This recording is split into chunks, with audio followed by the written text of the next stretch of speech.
Hello friends, welcome my channel. আজকে আমি বানাবো মিক্স ভেজ। মিক্স ভেজটা খেতে আমাদের খুবই ভালো লাগে। নিরামিষ মিক্স ভেজটা আমরা যখন অনুষ্ঠান বাড়িতে খাই খুব ভালো লাগে। তো আমরা ঠিক সেই রকমভাবেই আমরা কিন্তু ঘরে খুব ইজিলি তৈরি করে নিতে পারি। যার জন্য আমি এখানে যে মশলাগুলো লাগবে সেই মশলাগুলো প্রথমে আমি আপনাদের দেখিয়ে দিচ্ছি। এখানে নিয়েছি আমি 20 থেকে 22টা কাজু নিয়েছি, আর নিয়েছি আমি 4 মগজ, আর নিয়েছি পোস্ত। এগুলোকে ছাকনার উপরে দিয়ে প্রথমে প্লেন জল দিয়ে এটাকে খুব ভালোভাবে 2-3 বার ধুয়ে নিয়েছি। তারপরে এটাকে ঈষৎ উষ্ণ গরম জল দিয়ে ভিজিয়ে রেখেছি। এইটাকে আমরা একবার পেস্ট করে নেবো আলাদাভাবে মিক্সিতে। তারপরে আমি নিয়ে নেবো এই আরেকটা পেস্ট আমাদের তৈরি করে নিতে হবে। এই পেস্টের মধ্যে থাকছে আমার এখানে নিয়েছি 20 গ্রাম আদাটাকে আমি ছাড়িয়ে নিয়ে খুব ভালোভাবে ধুয়ে নিয়েছি। এখানে নিয়েছি 5টা কাঁচা লঙ্কা, আর এখানে নিয়েছি 2টো টমেটো। আপনাদের যদি ঝালের পরিমাণ আপনারা বেশি খেতে চান, সবজির পরিমাণ বেশি নেন, সেই ক্ষেত্রে কিন্তু লঙ্কার পরিমাণটা বাড়িয়ে নেবেন। আমি এইটাও আলাদাভাবে একটা পেস্ট করে নেবো। তো প্রথমে আমরা পেস্টগুলো করে নেব। এই দেখুন, কাজু, 4 মগজ আর পোস্ত দানাটা আমি এখানে পেস্ট করে নিয়েছি। পেস্ট করে নিয়ে মিক্সি থেকে ঢেলে নিয়েছি। আর মশলাগুলো পিষে নেওয়ার পরে আমি এখানে নিয়ে নিয়েছি ভেজিটেবলগুলো। এখানে আমি ফুলকপিগুলো ডুমো ডুমো করে কেটেছি ছোট ছোট করে, আর উপরে এটা আমি যতটা পেরেছি আমি এটা ফেলে দিয়েছি, শুধুমাত্র ফুলটুকু নিয়েছি। আপনারা চাইলে কিন্তু ডগাটুকুও নিতে পারেন। আমি ডগাটা বাদ দিয়ে নিয়েছি। আর এটাকে একটু গরম জলের মধ্যে, জলটা ফুটে গেছে যখন, তখন ওর মধ্যে একটুখানি নুন দিয়েছি, 1/2 টিস্পুন নুন দিয়ে এটাকে ভিজিয়ে রেখেছি। 15 থেকে 20 মিনিট হয়ে গেছে এটা। তাহলে ফুলকপিটার ভেতরে যে প্রচুর পরিমাণে কীটনাশক দেয়া থাকে, তো জলটা দেখবেন আপনারা যে অনেক সময় এরকম করে দিয়ে রাখলে সবুজ হয়ে যায়। তো এই জলটা ফেলে দিয়ে এটাকে আমি আরও 2 বার ভালোভাবে ধুয়ে নেব। আর বাকি সবজিগুলো যে নিয়েছি সেগুলো আমি আপনাদের দেখিয়ে দিচ্ছি। বাকি সবজিগুলোর মধ্যে নিয়েছি, এখানে আমি নিয়েছি আলু, নিয়েছি আমার মেইন ইনগ্রিডিয়েন্ট পনির লাগবে। পনিরটাকে আমি টুকরো টুকরো করে কেটে নিয়েছি। এখানে 250 গ্রাম পনির নিয়েছি আমি বরবটি। আপনারা চাইলে বিন নিতে পারেন, আমার কাছে বিন ছিল না, যার জন্য আমি বরবটি নিয়েছি। ঘরে যে কোনো সবজি থাকবে সেটা দিয়েই কিন্তু আমরা মিক্স ভেজ বানিয়ে নিতে পারবো। গাজর নিয়েছি আমি, ক্যাপসিকাম নিয়েছি। তো প্রথমে আমরা গ্যাসের ফ্লেমটা অন করে নিই। এই দেখুন, গ্যাসের ফ্লেম অন করে নিয়ে আমি এই কড়াইয়ের মধ্যে দিয়ে দিয়েছি। কড়াইটা একটু গরম হয়ে গেলে এর মধ্যে দিয়ে নিয়েছি আমি সাদা তেল। এখানে 2 টেবিল স্পুন সাদা তেল নিয়েছি, আর নিয়ে নেবো আমি 1 টেবিল স্পুন ঘি নিয়ে নিচ্ছি। আমি ঘিটা, এই সময় ঘি বা বাটার দিলে সবজিটা ভেজে নেওয়ার সময় খুব ভালো হয় টেস্টটা, যার জন্য এই সময় আমি নিয়ে নিলাম ঘিটা। আপনারা চাইলে বাটারও নিতে পারেন। তো প্রথমে আমরা পনিরের টুকরোগুলো ভেজে তুলে নেব। ঘিটা মেল্ট হয়ে গেলে তারপরে আমরা পনিরের টুকরোগুলো দিয়ে ভেজে তুলে নেব।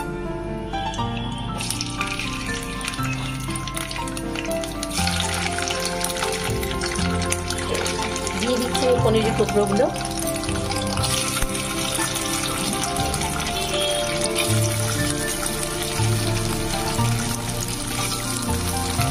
নিজেদের ইচ্ছে মতো আপনারা সবজি পনিরের কোয়ান্টিটিটা বাড়িয়ে নিতে পারবেন। পনিরটা দিয়ে আমি 1-1.5 মিনিট পর একটুখানি উল্টে পাল্টে নিচ্ছি। এটাকে কিন্তু আমরা খুব করে ভাজবো না। এই যে দেখুন, এরকম যখন একটুখানি স্পট আসবে তখন আমি তুলে নেবো। আপনারা দেখেছেন বেশিরভাগ রান্নার ক্ষেত্রে আমি কিন্তু পনিরটাকে একটুখানি ময়দা, একটুখানি নুন, হলুদ মাখিয়ে নিয়ে আমি কিন্তু এটাকে একদম প্লেন ভেজে নিচ্ছি। জাস্ট কেটে নিয়ে এটাকে তেলের মধ্যে দিয়েছি।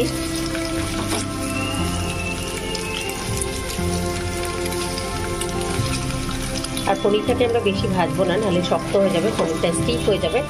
পনিরটা যাতে একদম সফট থাকে এরকমভাবে জাস্ট একটু ভেজে নিচ্ছি। এই দেখুন, পনিরটা আমার ভাজা হয়ে গেছে। আমি একটু উল্টে পাল্টে ভেজে নিয়েছি। এখন আমি পনিরটাকে তুলে নেব। একটা প্লেটে তুলে রেখে দিচ্ছি আমি এটাকে। তুলে নেওয়ার পরে এর মধ্যে দিয়ে দিচ্ছি আমি কেটে ধুয়ে রাখা আলুটা।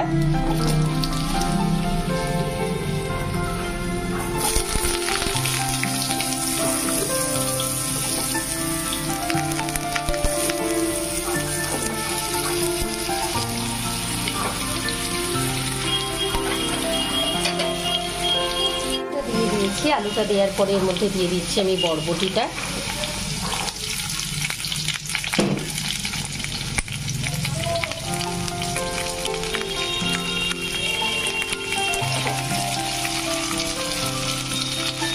বরবটিটা দেওয়ার পরে আমি দিয়ে দিচ্ছি এর মধ্যে গাজরটা।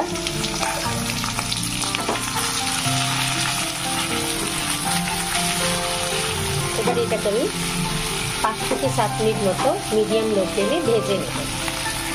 এই দেখুন এই সবজিগুলো আমি 5 মিনিট মতো ভেজে নিয়েছি। যেহেতু ফুলকপিটা আমি গরম জলের মধ্যে দিয়ে রেখেছিলাম, যতটা ফুলকপিটা আমি পরে দিচ্ছি, তো ফুলকপিটা এখন আমি দিয়ে দেবো এর মধ্যে।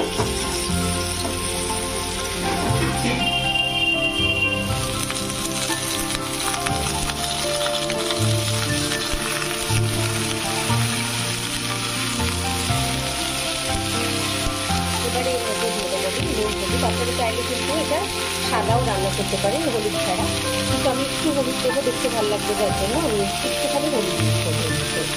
তো দিয়ে নিচ্ছি নুন হলুদটা। দেখুন দিয়ে নিয়েছি আমি নুন হলুদ আর নিয়েছি Kashmiri red chilli half teaspoon. আপনারা চাইলে দিতে পারেন অথবা নাও দিতে পারেন।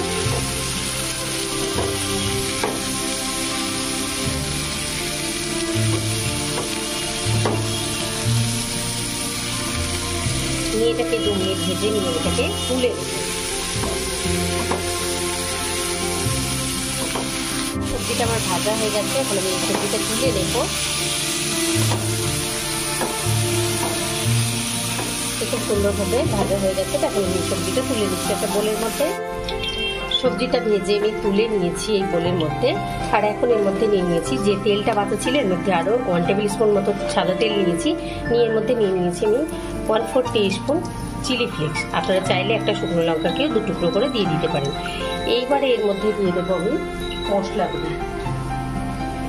তো প্রথমেই দিয়ে দেবো আমি টমেটো পেস্টটা যে করেছি সেই টমেটো পেস্টটা। এই দেখুন নিয়ে নিয়েছি এর মধ্যে টমেটো পেস্টটা ঢেলে নিয়েছি আমি। টমেটো পেস্টটাকে আমি খুব ভালোভাবে কষিয়ে নেব, যেন টমেটোর কাঁচা গন্ধ না থাকে।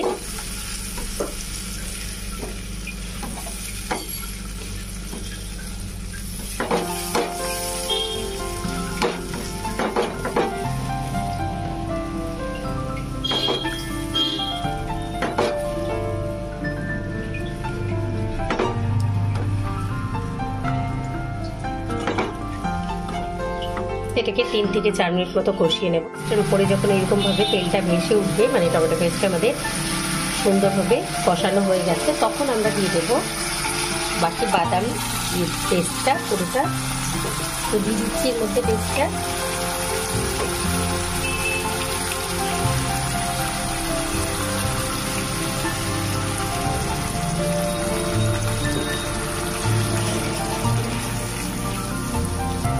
এটাকে আমি কষিয়ে নেব খুব ভালোভাবে।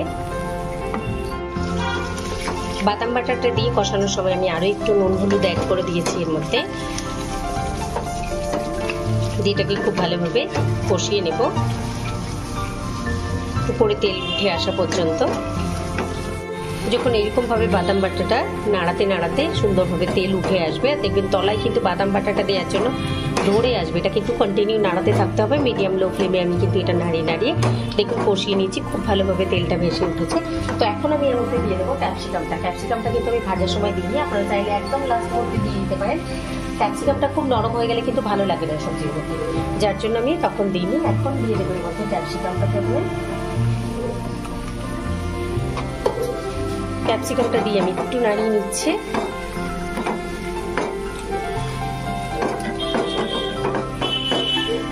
তারপরে চাইলে সমস্ত সবজিগুলো ভাজা হয়ে যাবে যখন, তখন লাস্ট মুহূর্তে নামানোর জাস্ট 2-1 মিনিট আগে ক্যাপসিকামটা অ্যাড করতে পারেন। আমি এই সময় অ্যাড করলাম।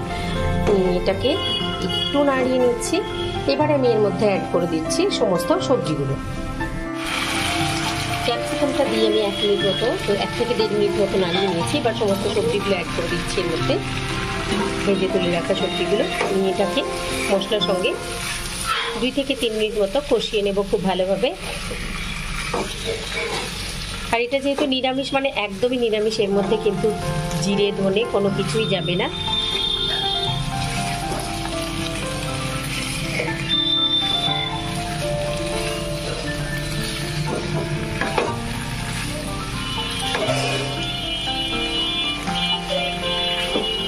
খুব ভালোভাবে এটাকে আমি নাড়িয়ে নিচ্ছি। 3 মিনিট মতো এটাকে আমি ভেজে নিয়েছি, মানে মশলাটার সঙ্গে খুব ভালোভাবে কষিয়ে নিয়েছি। এখন আমরা এর মধ্যে অ্যাড করবো জলটা। তো আমি যে বাদাম বাটাটা যে বোলের মধ্যে ঢেলে রেখেছিলাম আর মিষ্টি ধোয়া জলটা নিয়ে নিয়ে এর মধ্যে দিচ্ছি। 1/2 কাপ মতো জল দেবো আমি। যেহেতু সবজিটা আমার সেদ্ধ হয়ে গেছে 50%,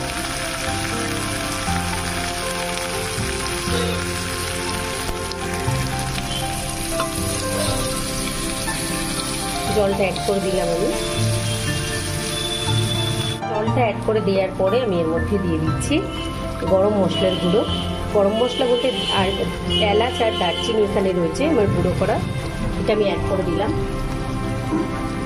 আমি এটাকে এখন ঢাকা দিয়ে রেখে দেবো মিডিয়াম লো ফ্লেমে 5 থেকে 6 মিনিটের জন্য। সবজিগুলো একেবারে ওভার কুক হলে কিন্তু এটা ভালো লাগে না এই রেসিপিটা। সবজিগুলো যেন ঠিকঠাক কুক হয়, কিন্তু ওভার কুক হয়ে গেলে একদম গলে যাবে, যার জন্য ভালো লাগবে না। তো আমি এখন এটাকে মিডিয়াম লো ফ্লেমে ঢাকা দিয়ে রেখে দেবো 5 থেকে 7 মিনিট মতো। এই দেখুন 3 মিনিট পর আমি ঢাকাটা তুলে নিচ্ছি। ঢাকাটা তুলে নিয়ে এর মধ্যে অ্যাড করে দিচ্ছি ভেজে রাখা পনিরটা। পনিরটা অ্যাড করে দিয়ে আমি এটাকে নাড়িয়ে নিচ্ছি একবার নিয়ে। এখন এর মধ্যে দিয়ে দেবো আমরা শুধুমাত্র মিষ্টিটা, একটুখানি চিনি অ্যাড করবো আমি। তো এটা একটু পনিরটা দেওয়ার পরে ফুটে যাক 2 মিনিট মতো, আবারও ঢাকা দিয়ে দেবো 2 মিনিটের জন্য। দিয়ে দিয়েছি আমি পনিরটা দিয়ে এখন ঢাকা দিয়ে দিচ্ছি 2 মিনিটের জন্য। 2 মিনিট হয়ে গেছে পনিরটা দেওয়ার পরে আমি এখন ঢাকাটা টেনে নিচ্ছি। ঢাকাটা টেনে নিয়ে দেখুন এটা আমি গ্যাসের ফ্লেমটা লো করে দিয়েছি, নিয়ে এটাকে ঢেকে দিয়েছিলাম। এখন দেখুন এটাকে আমি আবারও নাড়িয়ে নিচ্ছি। এবারে লাস্ট ইনগ্রেডিয়েন্ট আমরা অ্যাড করব, যাতে করে অনুষ্ঠান বাড়ির গ্রেভিটা খুব গাঢ় গাঢ় হয়ে থাকে। কিন্তু আমরা বাড়িতে যখন বানাই কিছুক্ষণ বাদে ঠান্ডা হলেই কিন্তু গ্রেভিটা পাতলা জল কেটে যায়। মেইন ইনগ্রেডিয়েন্ট হচ্ছে এই জল না কাটার জন্য, সেটা হচ্ছে এটা এখানে আমি নিয়েছি 1/4 কাপ জল। এই জলের মধ্যে 1 টেবিল স্পুন নিয়েছি আমি ময়দাটাকে আমি গুলে নিয়েছি খুব ভালোভাবে। আপনারা এখানে কিন্তু জলের জায়গায় দুধ দিয়েও গুলে নিতে পারবেন, তাহলে আরও বেটার হবে। আমি এখানে জল দিয়ে গুলে নিয়েছি, নিয়ে এটা আমি অ্যাড করে দিলাম। জলটা অ্যাড করে দেওয়ার পরে এটাকে আমি নাড়িয়ে নেবো খুব ভালোভাবে। নাড়িয়ে নিয়ে নাহলে দলা পাকিয়ে যাবে। এইবারে এর মধ্যে আমি অ্যাড করবো চিনিটা। তাহলে দেখবেন এটা নামিয়ে রাখার পরেও কিন্তু গায়ে গায়ে খুব সুন্দরভাবে গ্রেভিটা লেগে থাকবে, জল কাটবে না ঠান্ডা হয়ে গেলে। তো আমি করে নিলাম এরকমভাবে, আপনাদের দেখিয়ে দিলাম খুব ইজি উপায়ে কীরকমভাবে আমরা একদম নিরামিষ ভেজ পনিরটা তৈরি করি, আর খেতে খুব ভালো লাগে। তো আপনারা অবশ্যই এটা ট্রাই করবেন। আমি এখন এর মধ্যে অ্যাড করে দিচ্ছি চিনি। দেখুন অ্যাড করে দিলাম আমি 1 টিস্পুন চিনি। যে যেরকম মিষ্টি খেতে ভালোবাসেন সেরকম দেবেন। কেউ সবজিটা বেশি মিষ্টি খেতে ভালোবাসেন, লুচি বা ইয়ের সঙ্গে খেলে, পোলাওয়ের সঙ্গে খেলে একটু মিষ্টি মিষ্টি ভালো লাগে, তো সেই ক্ষেত্রে আপনারা পরিমাণটা বাড়িয়ে দেবেন চিনির। আর যদি মনে হয় যে না আমরা এইরকম খেতে ভালো লাগবে, আপনারা আমার ইনগ্রেডিয়েন্ট যতটা আমি দিয়েছি সেই পরিমাণে, তাহলে সেইরকমভাবেও করে নিতে পারবেন। কিন্তু অবশ্যই ট্রাই করে দেখবেন, এটা খুব ভালো লাগে, খুব ইজিভাবে, খুব চট জলদি তৈরি হয়ে যাবে। শুধু যতক্ষণ সবজিগুলো আমাদের একটা তৈরি করে নিতে যতটা সময় কেটে নিতে, না হলে এটা তৈরি করতে বেশি সময় লাগে না। তো আপনারা অবশ্যই ট্রাই করবেন, কমেন্ট করে জানাবেন, লাইক করবেন, আমার চ্যানেলকে সাবস্ক্রাইব করবেন। দেখুন চিনিটাও দিয়ে দিয়েছি। এখন আমি এটাকে ঢাকা দিয়ে রেখে দেব 5 মিনিট, গ্যাসের ফ্লেম অফ করে। চাইলে আপনারা উপর থেকে 1 চামচ ঘি দিয়ে দিতে পারেন পরিবেশনের সময়, পরিবেশনের আগে, অথবা এমনি সার্ভ করতে পারেন। এটা এমনি খেতে খুব উপাদেয় হয়, খুব সুন্দর হয়। তো আমি এখন গ্যাসের ফ্লেম অফ করে এটাকে 5 মিনিট ঢাকা দিয়ে দিচ্ছি। তারপরে এটাকে তুলে আমি সার্ভ করে দেবো। এই দেখুন 5 মিনিট পরে আমি তুলে সার্ভ করে দিয়েছি। তো আপনারা অবশ্যই এটা ট্রাই করবেন, একদম নিরামিষ, সেটা খেতে খুবই ভালো লাগে লুচি পোলাওয়ের সঙ্গে। তো আপনারা অবশ্যই ট্রাই করবেন, কমেন্ট করে জানাবেন, লাইক করবেন, আমার চ্যানেলকে সাবস্ক্রাইব করবেন। Thank you.